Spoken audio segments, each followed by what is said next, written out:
بیان کرتی ہے ابو حمزہ خراسانی نے کہا ایک سال میں حج کر کے واپس آ رہا تھا کہ دفعتاً کنویں میں گر پڑا۔ چنانچہ میری نفس نے کہا میں فریاد کروں، لیکن میں نے کہا بخدا فریاد نہ کروں گا۔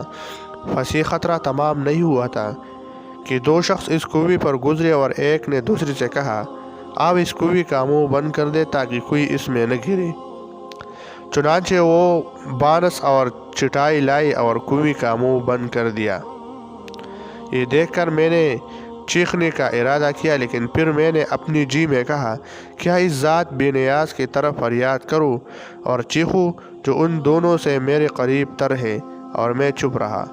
میں اسی حالت میں تھا کہ اچانک تھوڑی دیر کے بعد کنویں کا منہ کھولا اور ایک شخص نے اپنا پاؤں لٹکایا اور گونجتی ہوئی آواز میں مجھ سے کہا اس سے لٹک جا۔ میں اس سے لٹک گیا، پس جب اس نے مجھے نکالا تو کیا دیکھتا ہوں کہ وہ درندہ ہے۔ چنانچہ اس نے مجھے چھوڑا اور چلتا ہوا۔ اس کے بعد میں نے حاتبی غیبی سے سنا وہ کہتا ہے اے ابو حمزہ، کیا یہ بہت خوب نہیں ہے کہ میں نے تجھ کو تلف ہونے سے اسی درندہ کی زری سے بچایا جو تیرا دشمن ہے۔